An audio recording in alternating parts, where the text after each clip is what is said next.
Number 1, New York Minute. New York Minute was the last Mary-Kate and Ashley film to be released, and the second to get a theatrical release, and it flopped at the box office for absolutely no good reason, other than perhaps all of the racism and a certain bald guy in this movie. But hey, we'll get to that. I watched this movie first, actually, and I immediately regretted choosing this movie first because I instantly knew that no film would compare to the viewing experience I had with this movie. I went on an emotional journey. This film has plenty of flaws, pretty major flaws, but I think it ranks first in my mind because this is the most Mary-Kate and Ashley it gets, with the best and worst traits of all of the previous movies just brought up to an 11. Ashley Olsen is an uptight young Republican getting ready to give her fellowship application speech at Columbia University. Mary-Kate, on the other hand, is like if they made a Bratz doll who really loved Simple Plan, aka the Jeff Stinko Band. This is easily my favorite Mary-Kate and Ashley aesthetic and personality divide. They look like that two sides of Tumblr picture. You immediately get who these people are just visually,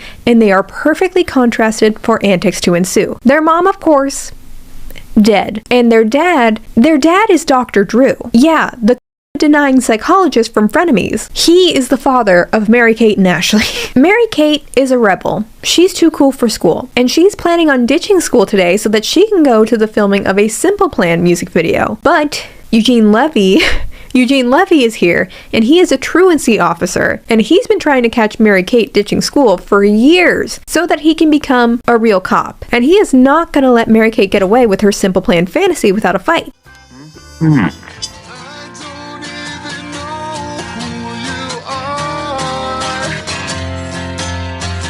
Simple Plan's about to get a bit more complicated, Roxanne Ryan. Get a job. Stay away from her, Eugene Levy. And also stay away from Jeff Stinko too. Because make Jeff Stinko a singer again, Eugene Levy, you'll never regret this. So Mary-Kate and Ashley both get on a train to New York, and they spill food and coffee all over this poor man before they both get kicked off the train at some random stop. Sorry girls, no more trains to New York City today. Then Ashley runs into a man on a bike, and he manages to perfectly rip her skirt into a fun new look. While Mary-Kate is standing, voguing, a mysterious man slips an SD card in Mary-Kate's bag. Then Andy Richter walks up to Mary-Kate and offers her a free ride to New York City in his limo. And Andy Richter sounds like this. All of the taxis are gone. And, you need a ride. I give you a ride. Yes. In this movie, Andy Richter is the adopted son of a Chinese woman who runs like a music and TV piracy empire. And he doesn't have a Chinese accent. He just like pretends to have one to be cool. Benny will be there soon, Ma. Benny, either you talk in Chinese or you speak in English, but enough with the accent. I'm sorry, Ma. Listen, I said I love this movie. This choice, don't love. And this is not the only racist choice this movie makes. Don't love that. So Mary-Kate and Ashley just get in Andy Richter's limo, because why not? And then Andy Richter traps these girls in the limo. Ancient Chinese proverb. Uh-oh. Never accept ride from stranger.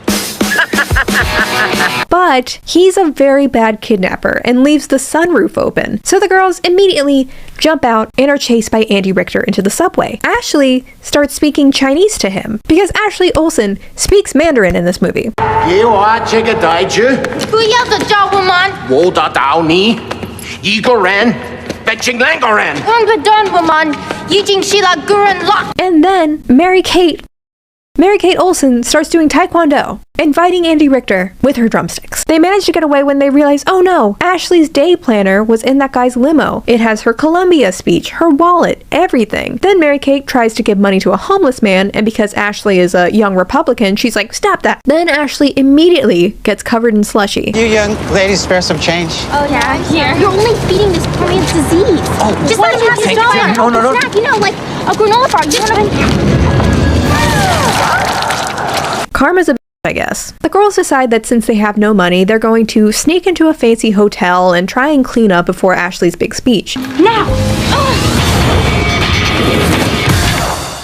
Once they're inside, they get a call from Andy Richter, and he's like, hey, give me the chip that has millions of dollars in pirated music, and I'll give you back the day planner. You took my chip. Roxy, did you eat this man's chips? No. You sure?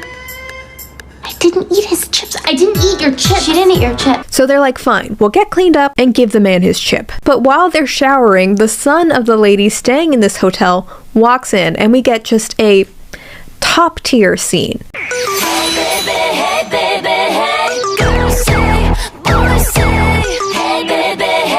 Dean from Gilmore Girls is here. Complicated emotions for me because I was on season 6 of that show when I was watching this movie, and just reflexively, I saw Jared Padalecki and went, on site, Dean, on site. Before we can even process what's happening, the dog in this hotel room eats the chip. He eats hot chip and lye. The girls and Dean then just start throwing the dog back and forth until they accidentally throw this dog out the window. Ow! Really? You take him. The dog is fine, but Mary-Kate and Ashley need to crawl alongside this building to try and get the dog. Meanwhile, Dean's mom, a senator, walks back in and she's like, Dean, where is my dog? And Dean is like, groomers. I took your dog to the groomers. Everything is fine. Meanwhile, the Olsens fall off the side of the building with the dog.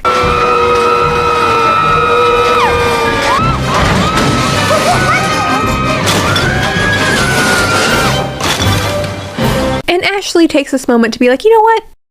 Let's split up. Mary-Kate, you are slowing me down. I will meet this criminal who tried to kidnap us all by myself, and you can go ahead to your Simple Plan music video. And Mary-Kate is like, well, I do love Simple Plan. And Jeff Stinko too. Mary-Kate goes to the Simple Plan shoot and hands the music execs hanging around some of her CDs. She is not letting a day like today slow her networking grind. Meanwhile, Dean heard these two were going to the Simple Plan shoot and he shows up. And Eugene Levy is there to get Mary-Kate. This is a high drama situation and it is all being played out to Vacation by Simple Plan. Meanwhile, Ashley goes to meet Andy Richter and is like, hey, so the dog ate your chip. Here you go. But then she's like, wait, don't hurt the dog. I never expected this criminal who tried to kidnap me would hurt the dog to get the chip. So she too ends up at the Simple Plan music video. So while Eugene Levy and Andy Richter are chasing these twins all over the stage, Simple Plan is continuing to give the performance of their lives. They are nothing if not professional. But let's take a moment to talk about how much Jeff Stinko really just slayed in this movie for just one scene straight.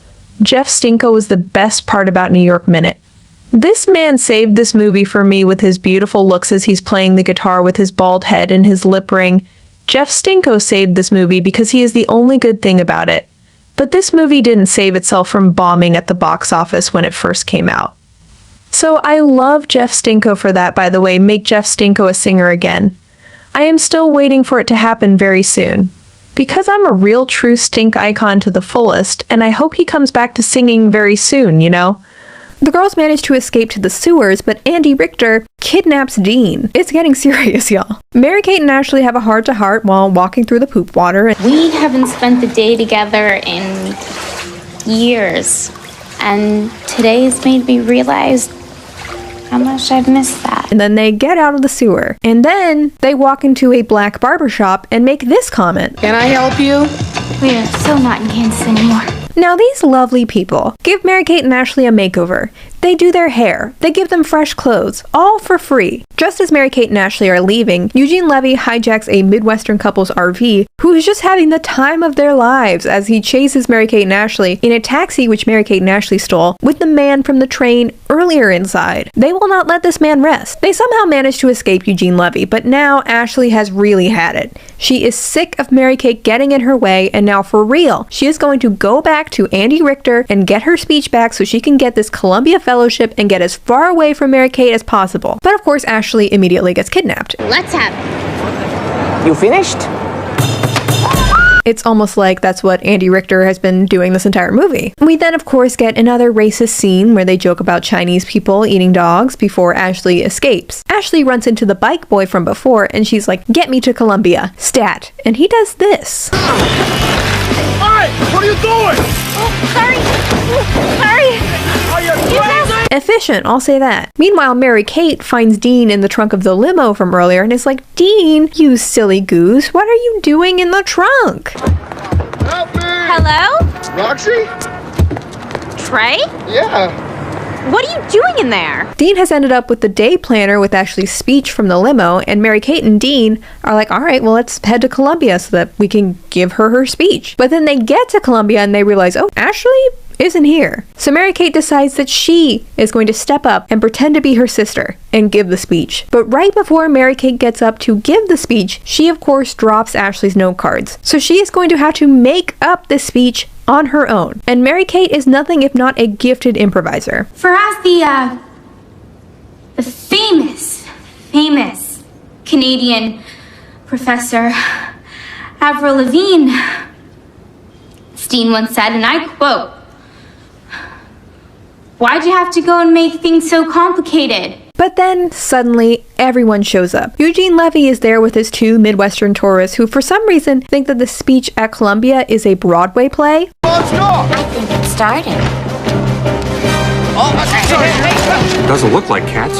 He just won't stop following me. Ashley and the dog are running around. Andy Richter is chasing them. The senator whose dog they've kidnapped is chasing them and is like, what is happening? Mary-Kate is like, you know what? I will tell you what's happening. Eugene Levy has been saving us all day from this criminal mastermind Andy Richter. Right, Eugene Levy? This cop Eugene Levy is like, absolutely. I am the hero today, for sure. Then, as Mary-Kate and Ashley walk out, the guy who they've been assaulting all day comes out and is like, hey, Ashley, I read your speech from the notes on the floor. That speech, if you'd given it, would have been the most incredible speech I've ever heard. Then we time jump to a few months later. Mary-Kate is jamming out with her band, who have now been signed by a major record label. Ashley is about to leave for Oxford, and Bike Boy tells her that he's going to move to England to be with her. And Dean, of course, is tagging along for Mary-Kate's Europe tour. And that is how New York Minute ends. I really wonder what would have happened if this movie had been successful, but I have to assume that Jeff Stinko caused this movie to bomb, and it's all because of his beautiful angelic facial proportions that stole the entire show for me. God, I love this man, and I feel very proud to be a stink icon for him. Just seeing Jeff Stinko in this movie really made my heart burst out. He is an absolute icon even still to this day. He is one of my all-time favorite artists of all time, and he also does have some brilliant sense of humor in his videos. I love interior design. I love design. I love building shit. Chorus. I use a lot of effects. Fuzzes. I like guitars that sound shitty. Like I like that. I really like that, to make sure that I cut through the mix. Sometimes when the mixes are very dense, I'll take like a wah-wah pedal, a wah-wah pedal, and I'll just like cock it, and it sounds like, but it's amazing, to cut through. Now that they were 18, their teen idol status was already fading, which is crazy. And in a weird way, it's probably a good thing that this movie flopped because it was the last time that these two appeared on screen together. They were both in a few small roles after this before quitting acting altogether. And in more recent times when they have spoken about these movies, about this time of their lives, it doesn't seem like this whole franchise was a thing that they remember super fondly. And they've said very clearly that they wouldn't wish their childhood on anyone. And I don't blame them for feeling that way. Having to constantly play fictional versions of yourselves based on what adults thought you were for your entire childhood, having to deal with creepy men sexualizing them, not getting a chance to be normal kids for even a second, it's a lot for someone to go through. My memory card got filled up at the end of that shot, and I thought for some reason that I had finished my thought, but clearly I didn't. The last thing I was going to say in that section was, even though the Mary-Kate and Ashley franchise is something I think a lot of us really hold fondly, and it's super fun to look back on, at the end of the day, I am happy that at least Mary-Kate and Ashley got to walk away from it on their own terms. And, they have a very successful fashion company now. They live much more private lives, and I just hope both of them are doing well. So again, feel free to roast all of my horrific movie opinions in the comments. And as usual, if you want to see more from me, I am streaming on Twitch a couple times a week, or you can go to my Patreon where I upload a monthly bonus video. And if you don't want to do any of that, totally cool. You could, however, like, comment, subscribe, and I'll see y'all on the next one. Bye!